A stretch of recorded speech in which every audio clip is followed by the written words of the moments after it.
فَأَمَّا مَنْ طَغَى وَآثَرَ الْحَيَاةَ الدُّنْيَا فَإِنَّ الْجَحِيمَ هِيَ الْمَأْوَى، جس نے سرکشی اختیار کی اور دنیاوی زندگی کو ترجیح دیا تو بے شک جہنم اس کا ٹھکانہ ہوگا۔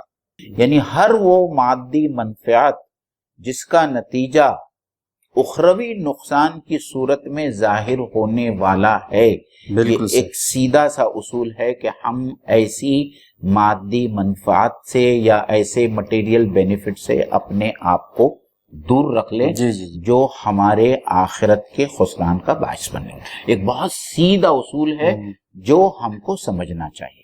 اس میں بہت ساری مثالیں ہم آپ لوگوں کے سامنے دے سکتے ہیں۔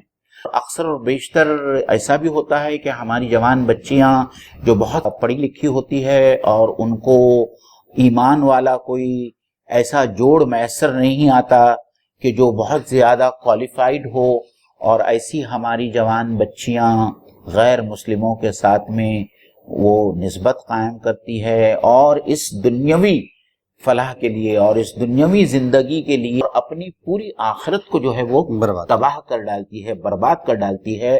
ایسی لڑکیوں سے اور ایسے لڑکوں کو جو ہے میری یہ خاص تاکید ہے کہ وہ ایسا کوئی بھی کام کرنے سے پہلے اپنے آخرت کے بارے میں سوچیں کہ یہ جو کام میں کرنے جا رہا ہوں، اس کام کرنے سے میری آخرت بہتر بن رہی ہے یا میری آخرت تباہ ہونے والی ہے۔ آخر الحیات الدنیا یعنی دنیاوی زندگی کو ترجیح دینا۔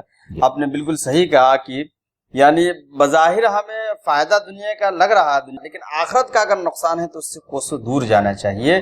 یہ سب سے بڑی کامیابی ہے۔ اور مجھے عربی کی عبارت یاد آئی، الا ان نفسا لن تموت حتی تستکمل رزقها، کہ کوئی بھی انسان اس وقت تک نہیں مر سکتا جب تک کہ وہ اپنی روزی مکمل نہ کرے۔